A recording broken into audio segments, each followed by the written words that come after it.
Hi, this is the Paul McGUIRE Report, and I'm Paul McGUIRE. I want to talk to you about a very important subject, a subject, unfortunately, that has been misused, but an important subject, a very important subject. As a Bible prophecy teacher and as a minister, as an author of 54 books and numerous best-selling books, as an international conference speaker, as a feature filmmaker, as a radio talk show host with 2 nationally syndicated radio programs. One was the Paul McGUIRE Show for 10 years, and this is the Paul McGUIRE Report. And as a frequent contributor to Fox News Network, the Fox Business Channel, and CNN and other programs, the History Channel, that did a number of specials on me. I've been communicating for many years to diverse audiences. And what I have said in the venues that give me permission is I sometimes ask questions about Bible prophecy. And I simply say that I believe that we're in the latter part of the last days. Now, I never say I know when Christ is coming, because nobody knows when Christ is coming. But I do believe in the words of Jesus Christ when he said, "Occupy until I come." And in that message, Jesus Christ is telling every one of his disciples, you and me, anyone who believes in Jesus Christ, anyone who has put their faith in Christ, is a disciple of Christ. And he tells us, those of us that are disciples of Christ, to occupy until he comes. Well, what does that mean? That means we're not to allow evil to run amok in our nation, our society, and world. We are assigned with the task of spreading the gospel message of God's light and God's truth and God's love, and many of his other truths from his word to all peoples all over the world. The Bible says that we're to win souls for Jesus Christ. And Jesus gives us the Great Commission where he says, go into all the world and preach the gospel. So here in America, we've been blessed with so much opportunity. It's not a perfect nation, we know that, but we still have enormous opportunity in America to preach and minister the gospel all over the world, because we have unique freedoms, even though they're under assault, and they are under assault. We still have freedom of speech, freedom of religion, to some degree, freedom of the press, and many other freedoms. Now, again, these freedoms are under attack. For example, I would say freedom of the press is probably the most attacked institution there is. And what is attacking freedom of the press is not some big, like we were told when we were kids, that, it would be right, it would be a Barry Goldwater right-wing conspiracy, John Birch Society conservatives that would shut down all freedom of speech. I mean, I was raised in an atheistic household, a liberal household, but a very educated household, a very literate household where we discussed philosophy, art, culture, science, and we read books, and prominent people would visit my parents' house, and I was exposed to a very high level of intellectual thinking as a young boy. And in all these discussions, the inevitable comment was, because they were liberals, and I was raised to be a liberal as well as an atheist, the inevitable comment was that there was always the concern expressed back then, and this is like 1960-something, I was a little boy, by the way. I'm listening into these conversations as a little boy. But there was always this concern that conservative types, like Republican types, would remove all the freedom of speech, that they would censor all art, all novels, that they would censor film. So that the message that I heard as a little boy was it was the conservatives, the Republicans, the religious people especially, who would censor everything. And we had to be militantly vigilant about their psychotic aspirations to censor. And at that time, again, I was still young. I don't know, maybe I was 10 years old or something, when there was a guy named Mario Savio who was the head of the free speech movement, a radical leftist free speech movement in Berkeley University. And the free speech movement spread across the United States. And the basic message of the radical left, of which I was a member back then, by the way, I would say I began to be a member of the radical left, I guess at the age of like 13 or 14. I was involved in demonstrations with prominent, famous radical activists in Manhattan, New York City, and things like that. I was demonstrating with the radical activist Abbie Hoffman when I was 15 years old. And he was a firebrand for freedom of speech. And he was militant about the idea that you express any position. And that was the whole idea of the radical left, is that you had the right to express any position. Abbie Hoffman even took it so far as to say you have the right to scream fire in a crowded movie theater, which has devastating results. But the point is that the left and all the intellectuals of the left at that period of time, I was a follower of Allen Ginsberg, the beat poet. I found out decades later, by the way, that these same meetings I was attending where Allen Ginsberg was teaching his beat poetry in the East Village of Manhattan, although he's quite a bit older than I am. I found out that George Soros attended these same meetings and that George Soros was very influenced by Allen Ginsberg. But all of these people, Soros, I guess, was wealthy, but he hadn't come onto the scene yet. They were all promoting free speech. And the whole idea is everybody has a right to say whatever they want to say, whether you like it or not. And the ACLU back then, which my family to this day, well, I don't know if they still are, but up until recently, they were strong supporters of the ACLU. The ACLU is flipped. In my opinion, they've gone into the twilight zone, because the ACLU defended militantly back then the rights of every individual to write books, make films, speak their mind without fear of a totalitarian regime. And there were many court cases with famous novelists like Henry Miller wrote a series of novels that were authentic literature. Henry Miller's novels were highly creative literature. He was a brilliant writer, and yet his novels were in court battles because people accused them of being pornography. But the purpose of Henry Miller's novels, which I read in college, was not to be pornographic. The purpose was to make a philosophical statement in which sexuality, open sexuality, played a major role in life, which it does. Now, the point is, there were many other writers whose work was classified as obscenity.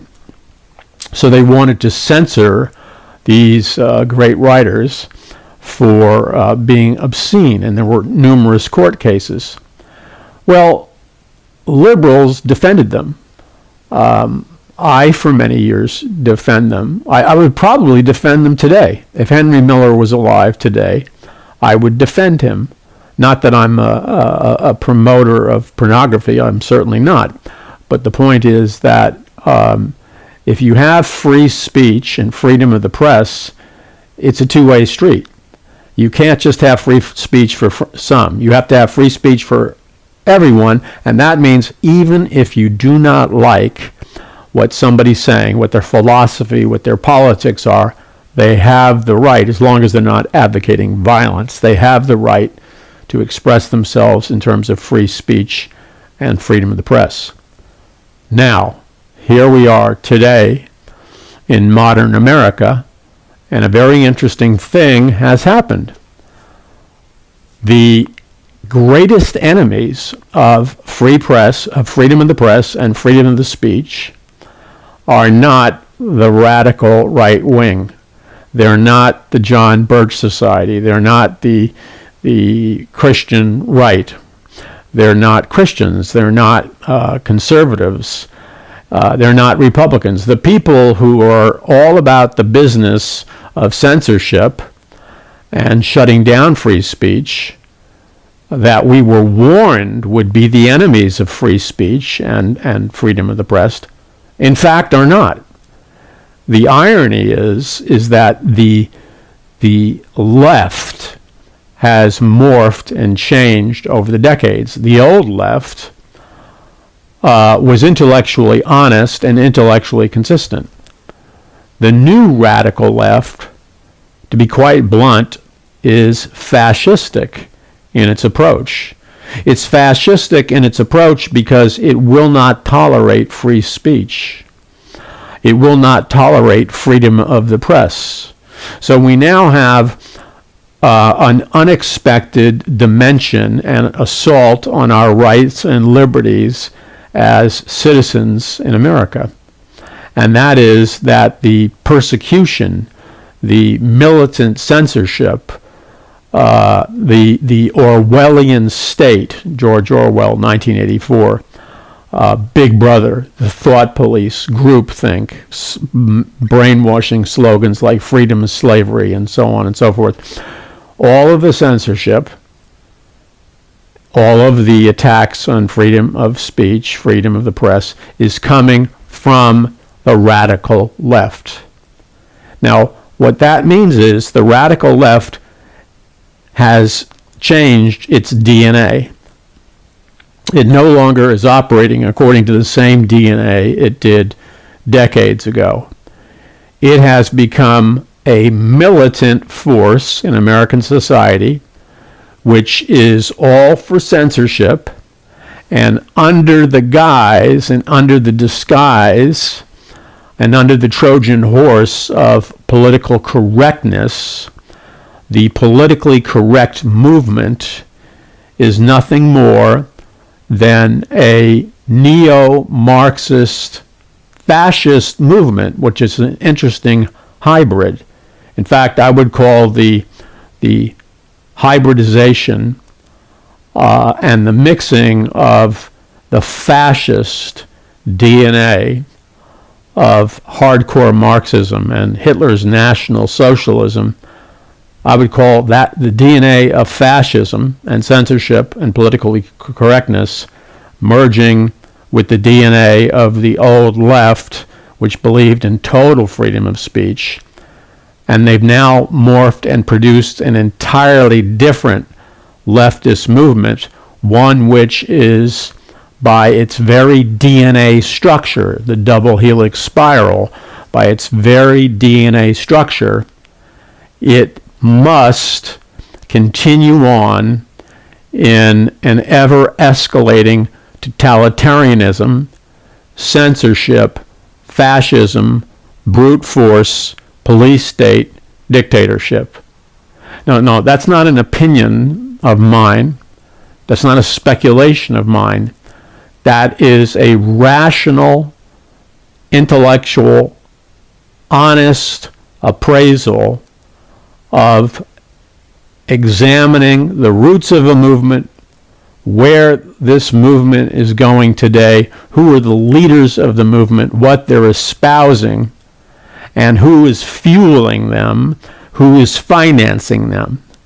And when you draw back the curtain in this Dorothy and the Tin Man and the Cowardly Lion, who are marching down the golden roads to the wonderful Wizard of Oz, in that MK Ultra alternative reality universe, you discover that Oz is not what you think it is. And yet they're off to see the wonderful Wizard of Oz. And when they finally arrive there, they hear this booming authoritarian voice. And that booming authoritarian voice reminds me of the mainstream media, who are totally controlled by just 4 globalist, that means international corporations. Whereas when I began my career as an author, 300 corporations owned different pieces of the media. So the very fact that you had 300 different corporations owning different TV, radio, magazines, etc., 300 individual owners created an accountability and checks and balances. When you consolidate the power of the mass media into the hands of 3 to 4 all-powerful globalist corporations, you essentially have a matrix. You no longer have a media. You have a matrix. So what we have in America today and in Western nations and in Europe, we no longer have a free media. We have a virtual reality projection or an artificial reality construction that most Americans and Europeans live in via their social media, via the internet, via their cell phones, via laptops, computers, and so on and so forth. They live in a artificial reality world, a virtual reality world, and now with the advent of new technology, you add to that an augmented reality world, all moving into hyper acceleration with the birth of 5G technology, because most people don't understand that 5G technology represents a quantum leap in energy and power of cell phones and Wi-Fi transmissions. Let me explain it to you simply. Most people have a cell phone that operates on 2, 3, or 4G. Whatever type of cell phone you have, let's say you have a 3G cell phone, like many people have, and you buy a new cell phone that's 4G, there's only one tiny increment between a 3G cell phone and a 4G cell phone, or a 2G cell phone and a 3G cell phone. Now, technologically, when you move from 4G to 5G, most people think, oh, it's no big deal. You're just moving from 4G to 5G. But that's not what's happening in terms of engineering and science. When you move from 4G to 5G, you're not making one incremental jump in power like you would from 3G to 4G.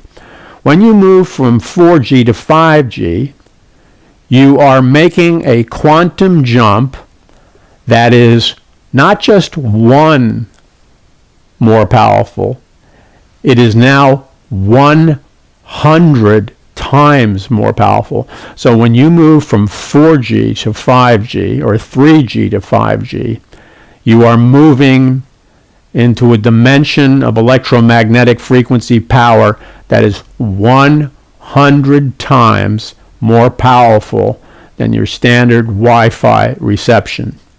And what's being suppressed all over the United States with all these fancy, expensive ads selling people on the benefits of 5G, I've been studying the legitimate scientific reports,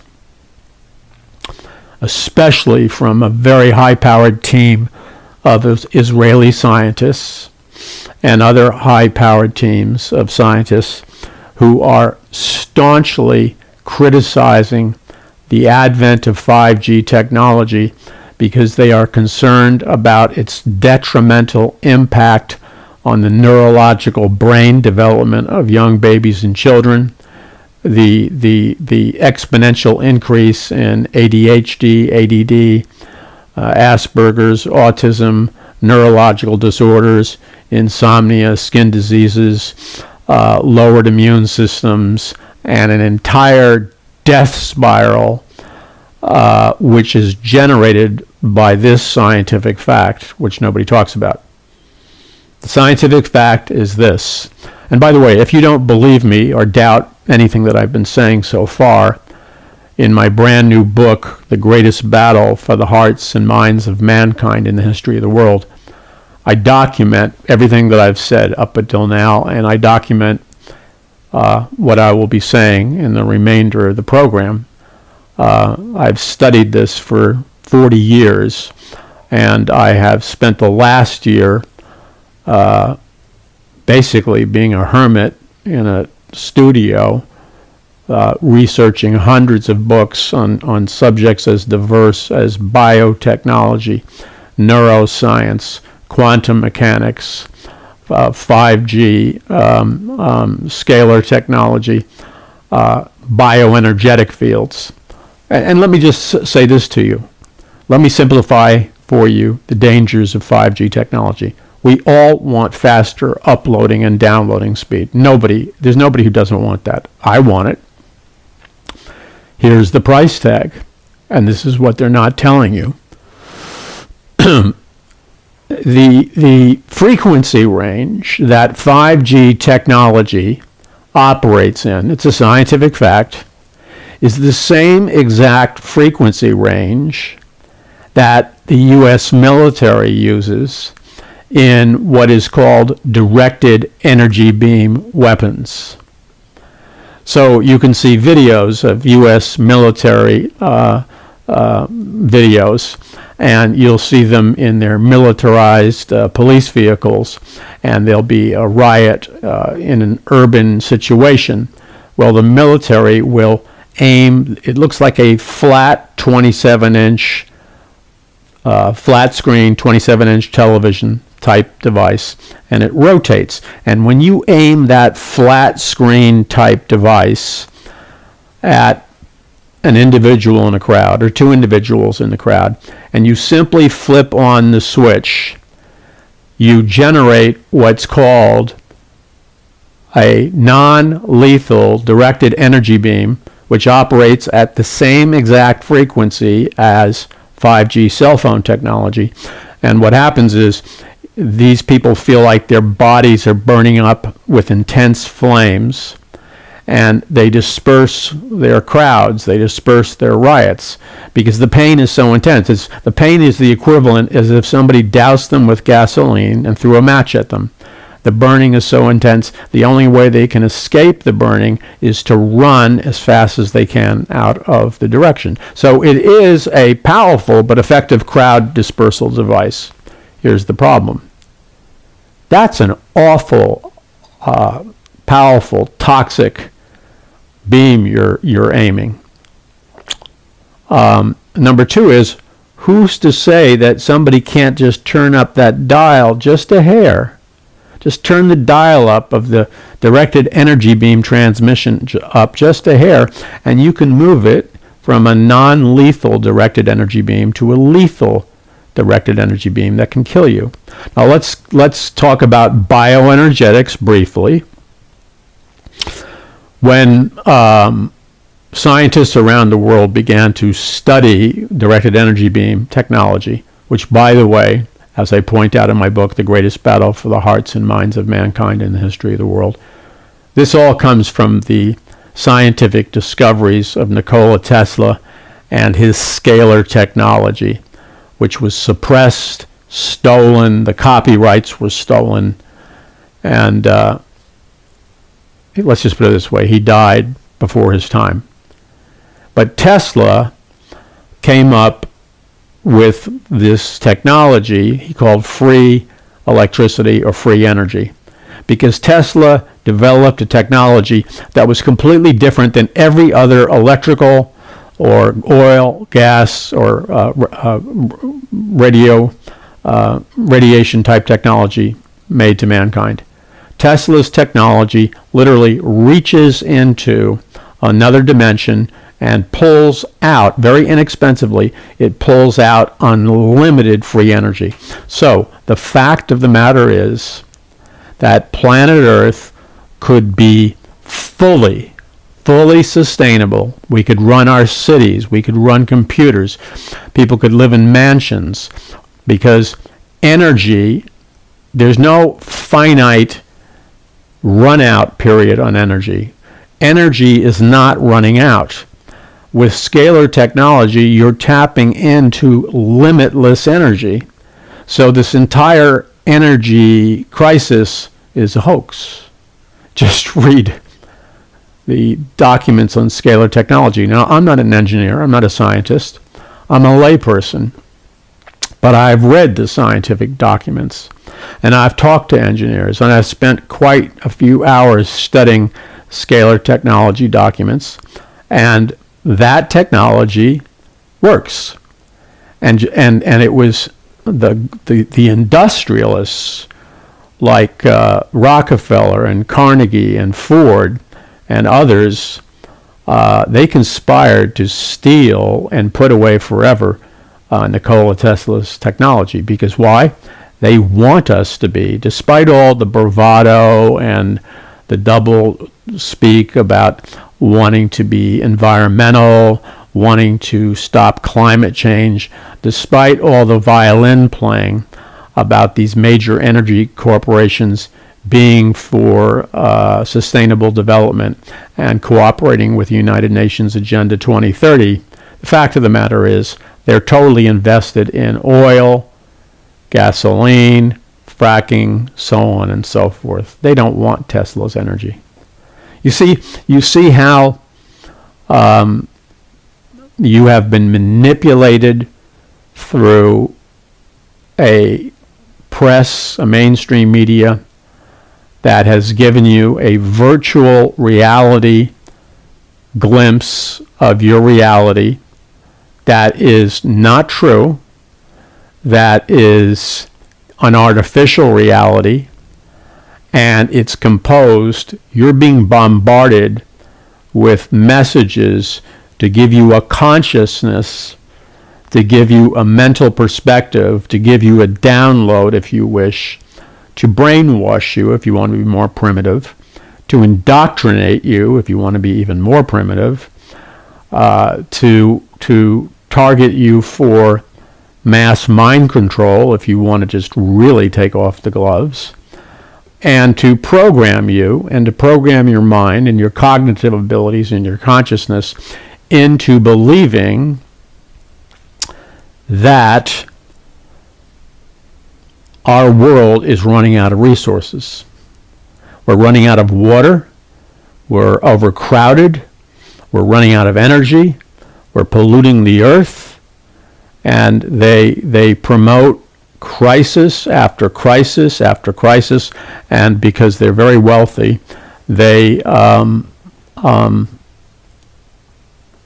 communicate to you that all of these are super crises, and unless we deal with them, we're going to bring about a climate change Armageddon upon ourselves, and the human race will be extinct.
Now, the question is that true or not?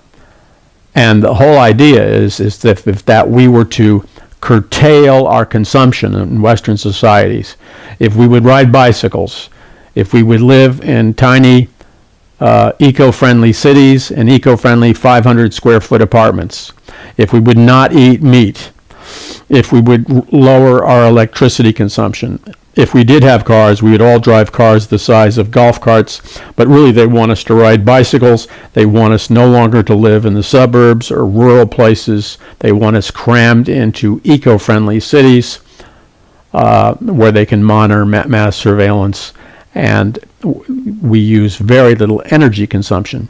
On top of that, they have a global plan to reduce the Earth's population. This is a fact. This is not science fiction, and it's not paranoia time either. They have a global plan that they have imprinted into a monument in the United States called the Georgia Guidestones, in which they say that their goal is to reduce the Earth's population from 7 billion people to just 500 million people in like 10 years or so. And they're very serious about it. That's why this Agenda 2030 is moving full speed ahead. Now, the question you have to ask yourself is, if, let's be intellectually honest, if the energy crisis was solved in the 1920s, which it was, which simply means mankind has an inexhaustible, endless supply of free energy developed by a technology invented by Nikola Tesla. It's called scalar technology. It works. It did work. It works now. But there are powerful forces which will not allow you to manufacture Tesla technology. Why? Because they want you crippled, and they want you to be dependent upon oil and coal and gas, because the big international banking families, this is how they control the earth, and they control global fortunes. They need an artificial crisis. That's how they operate. Because at the highest levels, you have to understand something. Their operating procedures are based on ancient occultic principle called order out of chaos. Order out of chaos is the ancient occultic Luciferian principle that the elite, the globalist elite, use in our society today. A contemporary usage of the term order out of chaos is manufactured crisis.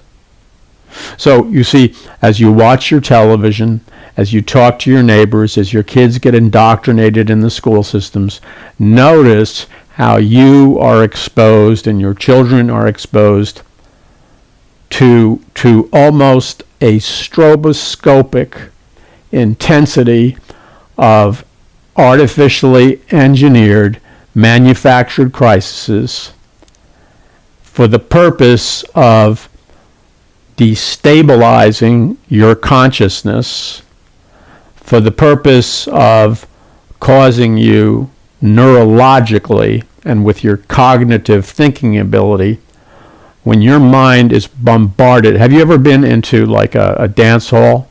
I've never been into a rave dance concert, but I've seen videos of it. And I was at the Fillmore East and the Fillmore West when the Grateful Dead and other groups were playing, and they had the stroboscopic machines and the light shows. When a strobe is going off, it pulses light so fast that it creates a hallucinatory effect. But the other part of a strobe going off, hitting you with constant light or different information, is it actually can induce an epileptic fit in someone because it interferes with the electrical wiring system of your brain. So when your mind is exposed to a intense stroboscopic series of imagery, sounds, news reports, crises, killings, shootings, bombs, wars, all these horrible things constantly, 24/7 cycle, added to that sleep deprivation, guess what's happening? That's not an accident. Your mind is being neurologically rewired or re-engineered.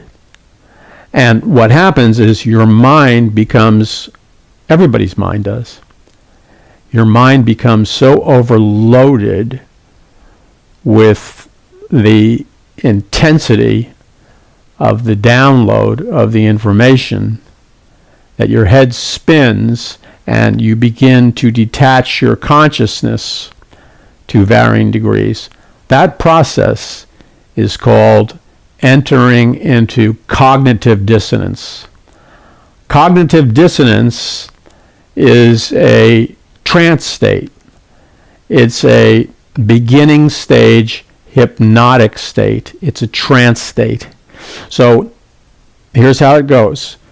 The average American's mind is being pummeled with stroboscopic imagery of disaster, crisis, earthquakes, hurricanes, wars, school shooters, and on and on and on and on. Their head starts to spin as a defense mechanism, and they go into, without realizing it, a initial stage of cognitive dissonance. Now, cognitive dissonance is when you disconnect your intellect and your logical, rational thinking centers. You disconnect it from the information source to protect your mind neurologically. And then you shift gears in your mind and you enter, as a defense mechanism, a different modality of consciousness, which we would call a hypnotic state, cognitive dissonance, or a trance state. When a person is overwhelmed with stroboscopic information, the defense mechanism is a trance state.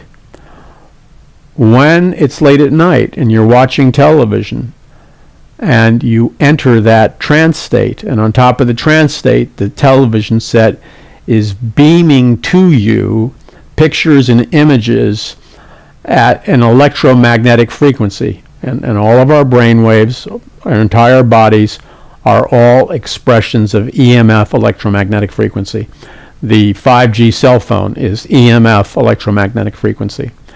So when you're watching television, the television screen is projecting to you images and sound at a specific EMF, electromagnetic frequency range called 10 Hz. Okay? And 10 Hz is a brainwave because all EMF frequencies are brainwaves. So you're watching TV and you go into a 10 Hz state. A 10 Hz state is a hypnotic state which causes you to feel a sense of relaxation, a sense of positivism, a sense of happiness. And on the good side, when you're exposed to a 10 Hz state in a classroom, if a teacher was playing subliminal silent sound music of 10 Hz, or just watching television 10 Hz, one of the unique attributes of being in a 10 Hz state of consciousness, which, by the way, is an alpha wave state of consciousness, is that your ability to concentrate and absorb information for long hours is substantially enhanced. So they find students with ADD and ADHD and all these learning problems can lock in and learn for hour after hour. 10 Hz alpha waves are a great study aid. It's really a focus mood enhancer. But it has one very serious downside. It does a lot of great things, okay?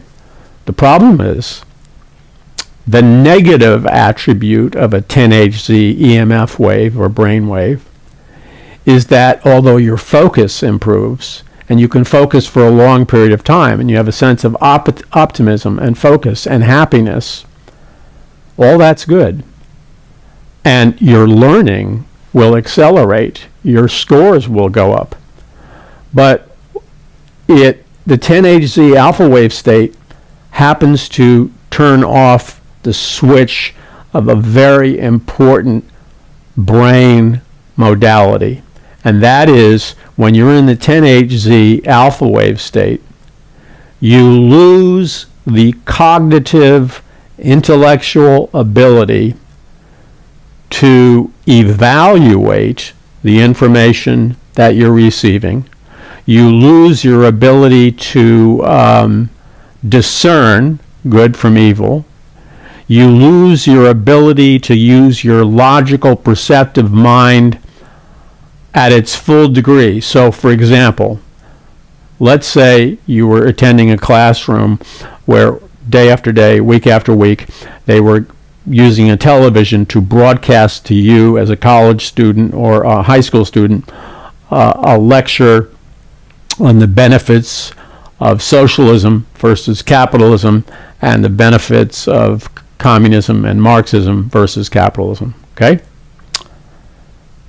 You, because you're being bombarded with a 10-HZ alpha wave EMF brainwave, you're taking all of this in. You're learning everything you need to know about socialism and communism and stuff. You're learning it all. You could focus for 18 hours in an alpha wave state. And you're optimistic, so you feel good. You're receiving it. The problem is when your mind sees irregularities, illogical statements, lies, contradictions, historical evidence that contradicts what you're being told. When you're in a 10-HZ alpha state, the brain switch is turned off because you can no longer evaluate. To be blunt, you can no longer see through the BS. Okay? Sorry for being so blunt. When you're in an alpha wave state, you lose the ability to see through the BS. You lose the ability to see that you're being conned. The 10-HZ alpha wave state is an excellent state of consciousness for embedding and layering propaganda in your mind because you believe everything you're told. That's the danger.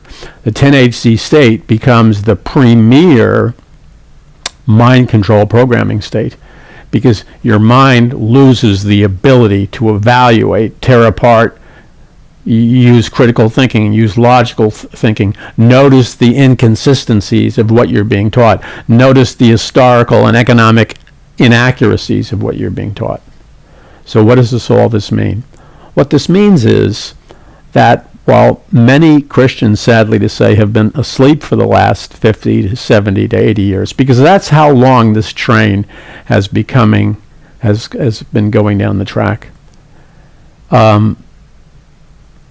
Our world, very intelligent, genius-type people have developed a highly scientific system of controlling the masses. And unless you're aware of the system, you can't guard yourself against it. And this system, as I go into, by the way, all of this you're going to need more information on. And I recommend you get my brand new book, The Greatest Battle for the Hearts and Minds of Mankind. I recommend that you get Conquering the Matrix, so you can deprogram yourself from mind control. I recommend that you get yourself A Prophecy of the Future of America. I recommend that you get yourself Mass Awakening. And I recommend that you get the brand new book, The Greatest Battle for the Hearts and Minds of Mankind in the History of the World. They're all build upon one another. Because at the University of Berkeley in 1961, Sir Aldous Huxley, gave a lecture he was the author of A Brave New World. he gave a lecture to a convention of neuropsychiatrists at the University of Berkeley in 1961, where he told them, I'm paraphrasing now, but I have the exact quote in my books. He told these neuropsychiatrists, he said, that in the truly effective scientific dictatorship, we can so efficiently program and brainwash men and women that not only will they not know that they've been brainwashed or programmed, but we can actually so effectively use scientific mind control and brainwashing and programming on them that we can, Huxley said, we can program to learn to love their slavery and not have a clue that they have become slaves. That's America for the most part today, and many other nations. Now, in case you think this is far-fetched, read my books. That I quoted you one person. In the books, I quote 40. Zbigniew Brzezinski, the Secretary of State for numerous United States presidents, brilliant intellectual, co-founder of the Trilateral Commission with Rockefeller, an evil intellectual, wrote in his 1976 book, Between Two Ages, he modified Huxley's words a little bit, and he said, in the truly effective scientific dictatorship, now that's what Huxley said, he didn't use Huxley's term, the scientific elite. I guess it was his ego. He changed the term. He called it the technocratic elite. But what Brzezinski meant by the technocratic elite was the same thing that Huxley meant by the term the scientific dictatorship. And Brzezinski said that in the technocratic elite, and this book was written in 1976, that we're going to use mass electronic surveillance to control every move, monitor the people, and we're going to use scientific mind control, brainwashing, and propaganda to control the masses. And then, Brzezinski said, with not even blushing, he said, we're going to use psychotronic weapons on the people in all the different nations. So we openly said they're going to use psychotronic weapons on the people. What are psychotronic weapons? Psychotronic weapons are this massive arsenal of mind control, brainwashing, hypnosis, programming, MK Ultra, this massive technology, the massive drug arsenal, the massive neuroscience, brain chip implants, computer to brain communication, the implanting of memories, the erasing of memories, programming people electronically, connecting people's minds to satellites, projecting, creating dreams and programming them into people, changing their personalities. I mean, the wildest ride you can think of in terms of science fiction technology and sciences, they were developed beginning in the 60s and 70s, and they are so far beyond what you could possibly imagine in the time period that we live in. So I want to summarize this beginning session to say this. What I shared with you was reality, period. So you have a choice. The choice is you can remain a dummy. Most Americans like to remain dummies because there's the psychological principle called the bias of normalcy. And that's why they choose to remain dummies, because it causes psychological anxiety and unrest to depart from the herd mentality and to think. So most people would prefer to embrace what they consider to be normal, even if it's a mental hospital in abnormal. They would prefer to embrace flat-out crazy as long as it's their normal. But they're absolutely terrified of getting out of that small shoebox of human consciousness we call normal and actually thinking and asking the questions that they need to ask themselves so that they can be truly free and powerful human beings. But most people won't do that because their minds are programmed to love what they consider to be normal. I want to end this session with this sharing of truth to you. The infinite personal living God of the universe did not create you to be a robot, to be a cyborg, to live in a virtual reality, an augmented reality. The infinite personal living God of the universe did not create for you to be a computer. He did not create for you to be programmed by the technology and science of evil men. Do you know when these first scientific experiments began?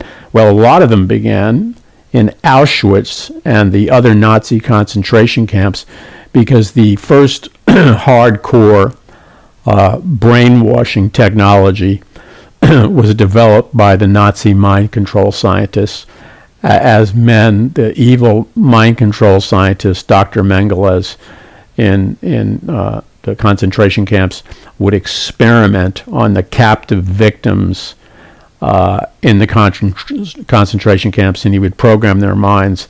But I cannot tell you with my words the host of abomination, the unbelievable sadistic acts, the horrors that he subjected innocent human beings to.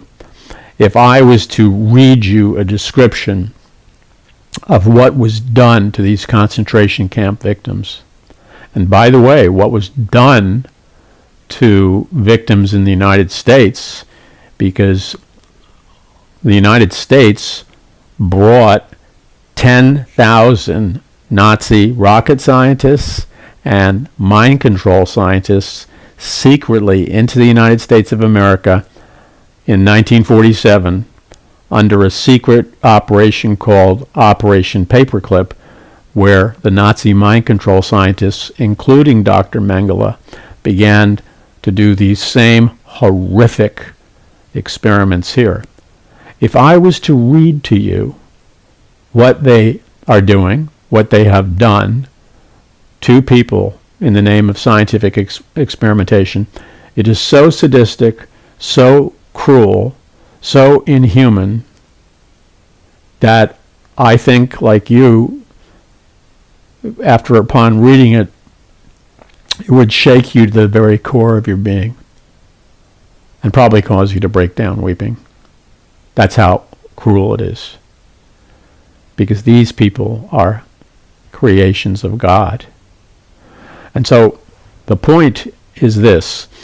Dr. Francis Schaeffer, who was my spiritual mentor, who formed my initial biblical theology, he made this statement 35, 40 years ago. It's true. He said, because of humanism, because of the rejection of moral absolutes in our society, we are going to need, inevitably, he said, we're going to need totalitarianism and a police state and a dictatorship to manage the chaos that a humanistic society always produces. And he said, it will not matter whether the dictatorship comes from the right or the left, but either a dictatorship from the right or the left will rise to manage the chaos. And you see, the point I'm trying to make to you is that we're on the precipice of this chaos right now. Where we are in time, where we are in current events, where we are with certain things that are going on in our nation, you hear continual talk of a potential civil war. I don't know if that'll happen or not. But even if there was the beginning of a civil war, what would happen would be a catastrophe. And God doesn't want a catastrophe. God doesn't want a catastrophe. God wants to supernaturally intervene and set his people free. But in order for them to be set free, they have to acquire knowledge. Knowledge is power, and without vision, the people perish. So we will march in to tyranny if we don't know the truth, study the truth, and obey the truth. I'm Paul McGUIRE. Visit paulmcguire.us. That's paulmcguire.us. And send this message far and wide, because there's massive censorship from this Orwellian stuff.